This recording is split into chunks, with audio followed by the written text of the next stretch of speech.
पीड़ित ने मलिहाबाद थाने में लगाया न्याय की गुहार। इस वक्त की बड़ी खबर मलिहाबाद से आ रही है। उत्तर प्रदेश राजधानी लखनऊ के मलिहाबाद थाना क्षेत्र में दबंगों के हौसले बुलंद। ग्राम पंचायत बिराहिमपुर में दबंगों के हौसले बुलंद।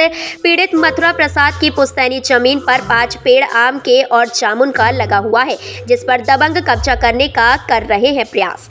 और जब पीड़ित के परिवार वालों ने विरोध किया तो दबंग कहते हैं कि हम 7 भाई हैं, आप लोग कुछ मेरा नहीं कर पाओगे। जब पीड़ित ने न्याय के लिए मलिहाबाद थाने में गया तो पीड़ित के परिवार के कुछ सदस्यों को थाने में बंद कर दिया। दबंगों ने पीड़ित राधे लाल को बिराहिमपुर पुल पर अकेले पाकर लाठी डंडों से इतना मारा कि उनकी कर फट गया, मगर मलिहाबाद न दे पा रही पीड़ित। आइए देखते हैं पीड़ित का बयान। क्या शुभ नाम है आपका? हमारा नाम शुभ मथुरा प्रसाद।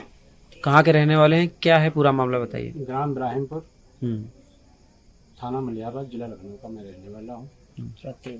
और जो कि आज तारीख कई तारीख थी? पहली तारीख को जो है, पहले गंगाराम हमारे द्वारे चाय पी रहा था, वो नाती था, जो कि उसकी कोई गलती नहीं थी, ना ही कोई उसका काम था। उसको गंदी गंदी गालियाँ दे रहे थे और उसके 2 थप्पड़ मारे। 2 थप्पड़ मारने के बाद में औरतों को आगे कर दिया। उसके बाद में हमको खबर मिली, मैं हरौनी स्टेशन जा रहा था काम करने के लिए। वहाँ हमको जब फ़ोन गया तो हमने कहा कि ठीक है, जाके थाने में तहरीर दो। डीपी सिंह दरोगा का मेरे पास नंबर था। हमने कहा उनसे कि साहब, ये बगैर माँ का लड़का, बगैर बाप का लड़का है, इसके कोई नहीं है। उसके 2 थप्पड़ फालतू में मारे इन्होंने, ज़रा देख लीजिए। तो दरोगा जी ने कहा कि ठीक, मैं इसीलिए हूँ थाने में, हमारा जो है देखने का कर्तव्य है, और एप्लीकेशन दे दीजिए और वहाँ जो है हम देख लेंगे इनको। उसके बाद में इन्होंने जब थाने में तहरीर वो देने गया तो वहीं पे फहीम ने उससे जो है धमकी दे करके थाने में सुलह करवा दिया। उसके बाद में शाम को हमारे भतीजे के खेत धान में जो है इन्होंने भैंसियाँ चरवाई लड़कों से। भैंसियाँ जब चराई, भतीजे ने जब कहा, घर उड़ैना लेके गया, घर पे चढ़ के मारा इन्होंने। फहीम कौन है? फहीम जो है कह रहे हैं कि मैं मीडिया हूँ, मैं जो भी कहूँगा थाने में वही होगा। वो कहाँ रहते हैं? वो मलिहाबाद के रहने वाले हैं। फहीम उर्फ गोलू, पिताजी के उनके नाम अरशदुल्ला खां है। ये कहाँ की बात है? ये हमको थाने में धमकी दी। क्या बोले? जब मैं सुबह तहरीर देने गया थाने, ये राधे लाल भी गए थे, ये लुल्हान हुए पड़े थे, इनका मेडिकल नहीं भी हुआ। वहाँ इनकी इतना फहीम के पावर था कि उसका मेडिकल जो है स्वास्थ्य केंद्र में गए, और उसके बाद में 1 घंटा पहले जो है इन्होंने वहाँ से उसको वापस करवा लिया। 100 मीटर चलने के बाद उसको वापस करवा लिया, वहीं मेडिकल करवाया गया जाली। और उसकी गंभीर चोटें थी, जो चोटें खुली थी उसका मेडिकल हुआ। किसको वापस करवाया? राधेलाल को वापस करवा लिया। पैदल जा रहे थे? पैदल नहीं, एम्बुलेंस पे रिफर डॉक्टरों ने कर दिया था। डॉक्टर ने रेफर किया था? कहाँ के लिए? बलरामपुर के लिए, मेडिकल के लिए। गाड़ी निकल गई थी? गाड़ी निकल गई थी। उसके बाद में इन्होंने, इतनी बड़ी ताकत इनकी थी, वापस करवा लिया। किसने? फहीमुल्ला ने वापस करवा के उसका CHC में ही जो भी मेडिकल हुआ उल्टा सीधा हुआ। और डीपी सिंह दरोगा जो है 151 की धारा और राधेलाल से बोले कि जो मैं दोनों पार्टियों पक्ष में मुकदमा लिखूंगा। भाई, दोनों पक्षों में क्यों मुकदमा लिखोगे? जो चोट आई है उसी को तो लिखोगे। हमने भी कहा कि साहब ऐसा क्यों कर रहे हैं? कहने नहीं, ये होगा।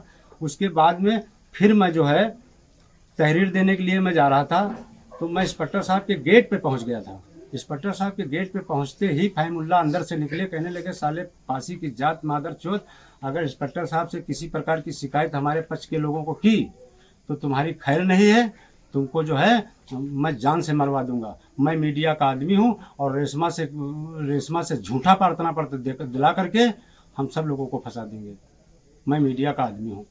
मैं उस दिन से थाने नहीं गया। मैं फिर डाक द्वारा इंस्पेक्टर साहब को चिट्ठी भेजी, आज तक उस चिट्ठी का मुझे जवाब नहीं मिला।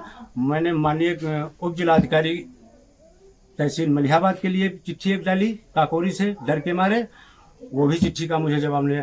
माननीय राज्य मंत्री कौशल किशोर जी को मैंने चिट्ठी भेजी। परसों कौशल जी से मैंने पूछा, मैंने कहा दादा एक चिट्ठी आपके पास भेजी है तो क्या आपको प्राप्त हुई है? कहने लगे किसके पास भेजी चिट्ठी, किसके हाथ भेजी? मैंने कहा कि किसी के हाथ नहीं भेजी, मैंने चिट्ठी भेजी है डाक द्वारा। तो उन्होंने कहा कि आप 29 तारीख को रविवार को आइए, मैं देखता हूँ।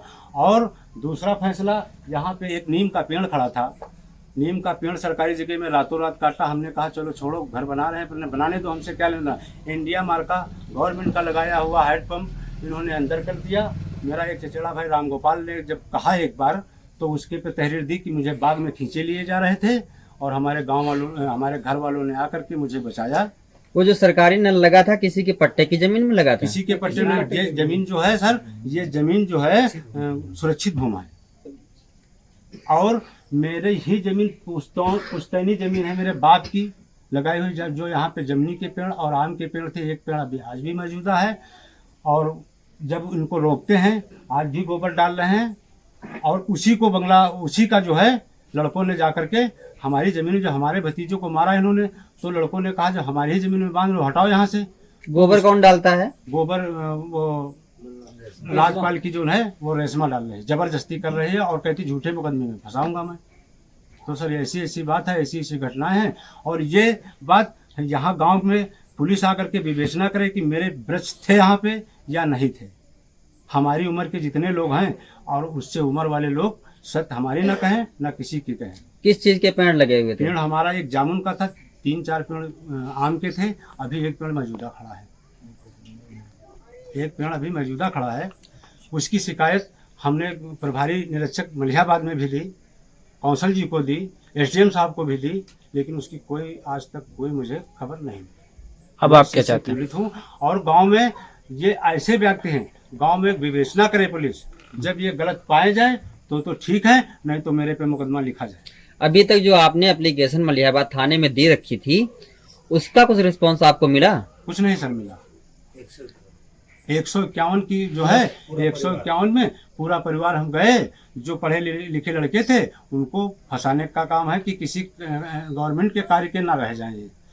हमारा लड़का बुद्धेश्वर जन सेवा केंद्र की दुकान खोले हुए है, मेरे पास रिकॉर्डिंग है। मैं जितने टाइम झगड़ा हो रहा था, मैंने लड़के को वापस करवाया। भुलसी गया लड़का, भुलसी चक्की पे मैं शुगर का मरीज था, भुलसी में मैं मिक्सचर आटा पिसा रहा था। उसके बाद में मैं जब घर आया हूँ यहाँ, तो यहाँ झगड़ा शांत हो गया था। उसके बाद में मैं रातों रात थाने में पड़ा रहा। इसका बंगला हम किस वक्त गिराया? ये बताइए कि जिस दिन आप पे वारदात हुई है, ये घटना हुई है, उस दिन पुलिस यहाँ पे पहुंची थी? पुलिस सर थी। पुलिस राधेलाल को जब मारा, राधेलाल जब घायल हुए, तो राधेलाल ने पुलिस से कहा कि मैं सर गाड़ी में